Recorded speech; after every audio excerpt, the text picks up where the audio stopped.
नमस्कार दोस्तों, मेरा नाम है शुभम तिवारी और आज हम आपको क्लास 12th के fifth chapter continuity and differentiability का फिफ्थ पार्ट बताने जा रहे हैं, जो क्वेश्चन नंबर 21 से स्टार्ट होता है।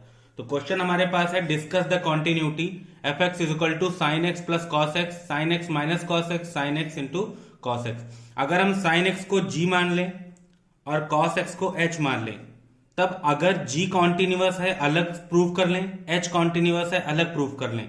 तो g प्लस एच, जब दो कॉन्टिन्यूअस फंक्शन का एडिशन होता है तो वो भी कॉन्टिन्यूअस होते हैं, और जब दो कॉन्टिन्यूअस जो प्रोडक्ट आपके पास निकल के आता है उनका जब सब्सट्रैक्शन किया जाता है तो भी वो कॉन्टिन्यूअस है। अगर दो कॉन्टिन्यूअस फंक्शन का मल्टीप्लीकेशन किया जाता है तब भी वो कॉन्टिन्यूअस होते हैं। तो कहने का मेरा मतलब यह है कि आपको केवल g और h को कॉन्टिन्यूअस प्रूफ करना होगा और आपका आंसर आ जाएगा। तो चलिए करके दिखाते हैं। अगर आपके पास gx की वैल्यू दी गई है, मान लेते हैं sin x दी गई है, तो अगर हम किसी फंक्शन c के लिए मान लें तो यहां पर अगर c रखते हैं तो यहां पर वैल्यू कितनी आ जाती है, sin c। For any value c के लिए अगर हम इसको करके दिखाते हैं, अब हमें लिमिट लगा के यही प्रूव करके दिखाना होगा, तो करके दिखाते हैं। तो लिमिट x टेंस टू 0, यहां पे लिखते हैं fx, कुछ इस तरीके से। अगर हम ये करते हैं तो हमें अभी डायरेक्ट वैल्यू रखेंगे तो आंसर हमारा गलत होने के चांसेस रहेंगे, इसलिए हम x की जगह पर क्या रख लेते हैं, c प्लस एच, इतना रख लेते हैं। और जहां पर h की वैल्यू हम लोग मान लेते हैं कि 0 के बराबर होगी। तो यहां पर आपके पास फंक्शन कितना है, limit x tends to 0, fx की वैल्यू आपके पास कितनी है, sin x है। अब हम करेंगे क्या, यहां पर लिमिट x टेंस टू 0 की जगह पर रख लेंगे h टेंस टू 0, और यहां पर रख लेंगे sine c plus h, x की जगह पर। x की जगह पर हम लोगों ने क्या रख लिया, c प्लस एच रख लिया। ठीक है, अब हम लोग क्या करते हैं, ये लिमिट h टेंस टू 0 लिखा रहेगा, यहां पे साइन a प्लस बी का फॉर्मूला ओपन कर देते हैं। Sine a cos b plus cos a sine b, कुछ इस तरीके से। ठीक है, अब हम लोग डायरेक्ट वैल्यू रखते हैं इसमें। तो जब हम वैल्यू रखेंगे तो साइन c कॉस 0, h की वैल्यू कितनी है 0, plus cos c sine h की वैल्यू कितनी हो जाएगी 0।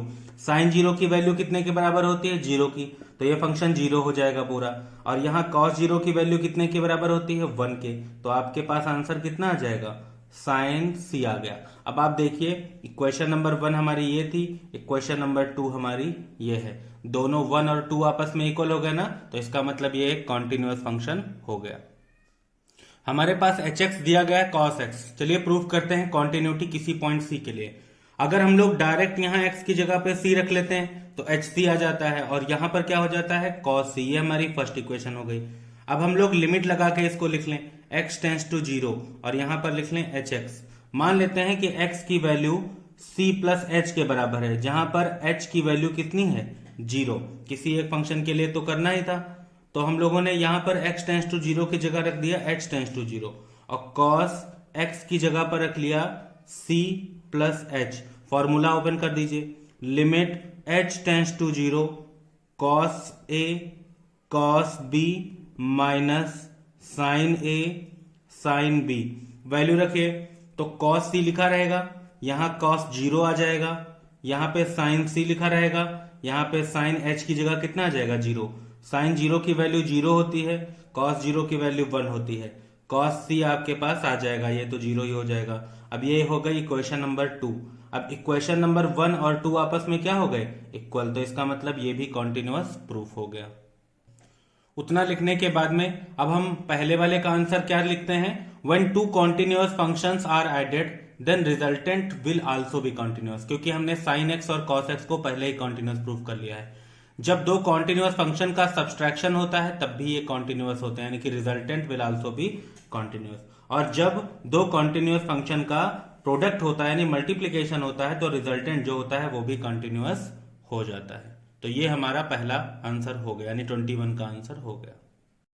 अब हमारे पास जो 22 क्वेश्चन है उसमें लिखा है कोसेकेंट, सेकेंट और कॉन्टेजेंट, तो इनको हमें कॉन्टिन्यूअस प्रूफ करके दिखाना है। तो देखिए, कॉसेक एक्स कहते हैं कोसेकेंट को, इसको लिख सकते हैं 1 अपॉन साइन एक्स, और साइन एक्स को हम पहले ही अभी पिछले क्वेश्चन में कॉन्टिन्यूअस प्रूफ कर चुके हैं। तो आपको कॉन्टिन्यूअस प्रूव करना है। इस क्वेश्चन में भी वही प्रोसेस फिर से करना है। आप लिखेंगे क्या, sine x is not equal to zero, क्योंकि साइन एक्स उसमें जीरो तो था नहीं, तो इसका मतलब ये क्या हो जाएगा, कॉन्टिन्यूअस हो जाएगा। साइन एक्स की पिछले साल आपने वैल्यू फर्स्ट ईयर में निकाली होगी, तो X is not equal to N pi, यानी केवल एन पाई को छोड़कर बाकी सबके लिए ये कॉन्टिन्यूअस होगा। इसी तरीके से सेक एक्स यानी सेकेंड को हम 1 अपॉन कॉस एक्स लिख सकते हैं, तो आप लिखेंगे cos x is not equal to zero, इसके लिए भी कॉन्टिन्यूअस है।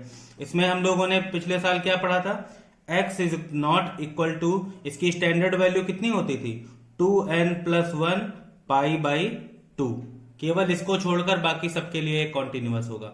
अभी आपने लास्ट क्वेश्चन में कॉस भी प्रूव किया था, साइन भी प्रूव किया था, तो कॉस बटे साइन यानी दोनों का डिवीजन भी तो एक कॉन्टिन्यूअस फंक्शन होगा, लेकिन बस कंडीशन इतनी रहती है कि साइन एक्स उसमें जीरो के बराबर ना हो, sine x is not equal to zero, यानी कि साइन एक्स का स्टैंडर्ड वैल्यू हमने कितनी लिखी थी, X is not equal to pi, यानी केवल इस नंबर के लिए यानी इस वैल्यू के लिए ये कॉन्टिन्यूअस नहीं होगा, बाकी सबके लिए ये कॉन्टिन्यूअस होगा। तो ये आपका 22 क्वेश्चन नंबर हो गया।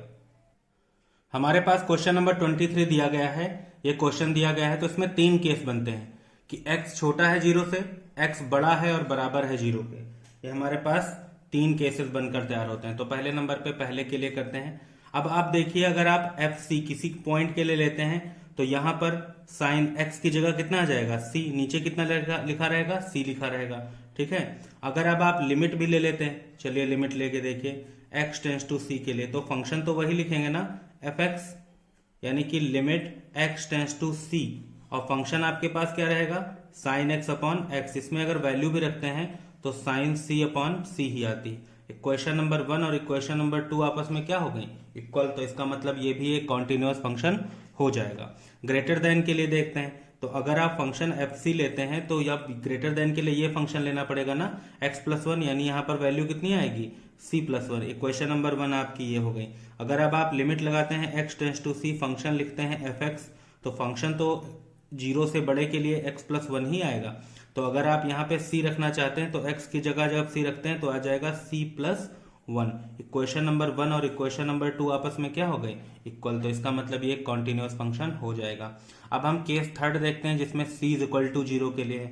c is equal to zero के लिए आपको LHL RHL 2 लेने पड़ते हैं। LHL के लिए आप limit x tends to zero के ऊपर क्या लगाते हैं, माइनस लगाते हैं। फंक्शन आप ऊपर से क्या लिखेंगे, साइन x अपॉन एक्स। आपने फर्स्ट ईयर में पढ़ा होगा कि साइन x अपॉन एक्स की वैल्यू कितने के बराबर होती है, 1 के बराबर होती है, तो हम लोगों ने 1 रख दिया।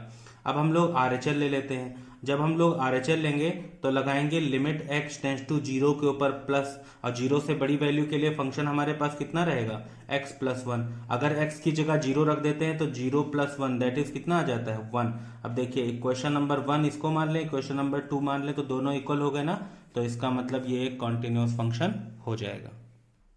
क्वेश्चन नंबर 24 हमारे पास दिया है, f x is equal to x square sine 1 upon x, x is not equal to zero पर, और zero x is equal to zero पर, यानी कि c जब जीरो के बराबर नहीं है तब मान लेते हैं किसके बराबर है, c के बराबर है। तो कोई फंक्शन c के लिए मान लेते हैं, x की जगह कितना रखेंगे, c स्क्वायर, यहाँ जाएगा साइन 1 अपॉन c। ये इक्वेशन नंबर 1 हो जाएगी हमारी।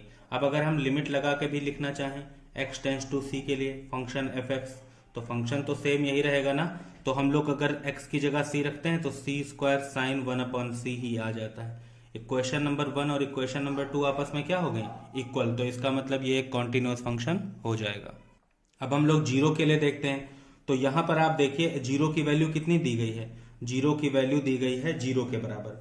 अब हम देखिए, हम लोग जब जीरो वाला केस लेते थे इक्वल टू वाला, तो LHL और RHL लेते थे, छोटा और बड़ा। तो इसमें छोटा बड़ा तो कहीं दिख नहीं रहा, तो हम ये मान लेते हैं कि जब x जीरो के बराबर नहीं है तो यहां पर छोटी LHL भी आ सकता है और यहां पर RHL भी आ सकता है। इसलिए हम लोग LHL और RHL ना करके डायरेक्ट एक वैल्यू निकालेंगे। बहुत सारी वीडियोस और बहुत सारे टीचर्स आपको बताएंगे कि LHL और RHL भी निकालिए, लेकिन अगर आप केवल और केवल यही निकाल देते हैं तब भी आपका क्वेश्चन सही माना जाता है। तो चलिए हम आपको करके एक चीज दिखाते हैं। आप एक बात बताइए, एक्स स्क्वायर मान लेते हैं आपके पास लिखा है sine x, sine 1 upon x. Sine 1 upon x की वैल्यू कहां से कहां तक वेरी करती है, -1 से लेके 1 तक। हर जगह माइनस एक्स यानी एक्स स्क्वायर से मल्टीप्लाई कर दीजिए। यहां पर भी आपने एक्स स्क्वायर से मल्टीप्लाई कर दिया, यहां पर भी आपके पास एक्स स्क्वायर आ गया। अब हर जगह आप लिमिट लगा लीजिए, x टेंस टू 0, और यहाँ लिख लीजिए माइनस एक्स स्क्वायर, यहाँ पे लिमिट x टेंस टू 0, यहाँ पर आप लिख लीजिए एक्स स्क्वायर साइन 1/x, यहाँ पे भी आप लिमिट लगा लीजिए x tends to 0 x square. अच्छी बात है, जब आप x की वैल्यू 0 रखेंगे तो आएगा 0 लेस और इक्वल टू, यहाँ पर आ जाएगा एक्स स्क्वायर साइन 1/x, यहाँ पे लिमिट लगी रहने दीजिए फिलहाल अभी, x टेंस टू 0, यहाँ पर भी वैल्यू कितनी आ जाएगी 0, यानी कि sine x square sign 1/x की वैल्यू 0 से 0 के बीच में ही है। तो 0 से 0 के बीच में है मतलब क्या है, इसकी वैल्यू 0 ही है। चलिए ऊपर का मिटाते हैं फिर आपको बताते हैं। अब हम क्या करेंगे, क्या हमने एक वैल्यू लिख लिया, अगर हम दूसरी वैल्यूज निकालना चाहते हैं तो बस हमें लिखना क्या होगा, लिमिट लगा लीजिए, लिमिट x टेंस टू 0, यहां पे लिख लीजिए fx इस तरीके से, तो limit x tends to 0, fx की वैल्यू आपके पास क्वेश्चन कितना है, x स्क्वायर साइन 1/x, और इसकी वैल्यू हमने अभी कितनी निकाली है, 0 से 0 के बीच में, यानी इसकी वैल्यू भी कितनी होगी, 0 ही होगी। ये क्वेश्चन नंबर 1 हो गई, ये क्वेश्चन नंबर 2 हो गई, 1 और 2 आपस में इक्वल हो गए, तो इसका मतलब ये भी एक कॉन्टिन्यूअस फंक्शन है। ये हमारे पास क्वेश्चन नंबर 25 और इसमें दिया गया है fx is equal to sine x minus cos x जब x 0 के बराबर नहीं है, -1 जब 0 के बराबर है। तो पहला केस बन के तैयार होता है c is not equal to 0। तो मान लेते हैं आपके पास fc फंक्शन कितना हो जाएगा, sine c minus cos c, ये इक्वेशन नंबर 1 हो गई। अगर हम लिमिट लगा के देखें तब, तो x टेंस टू c, यहाँ पे फंक्शन लिखेंगे fx, तो फंक्शन तो आपका सेम ही है ना, तो जब x की जगह c रखेंगे तो sine c minus cos c ही आ जाएगा।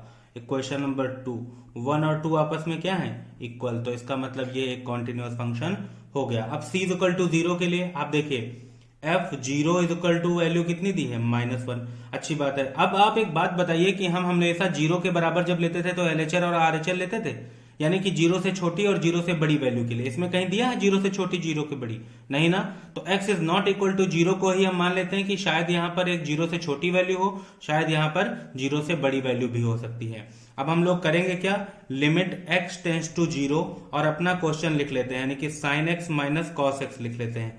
तो सबसे पहले साइन एक्स की जगह पे 0 रखेंगे तो साइन 0, कॉस एक्स की जगह पे 0 रखेंगे तो कॉस 0। साइन 0 की वैल्यू 0 होती है, कॉस 0 की वैल्यू -1 होती है।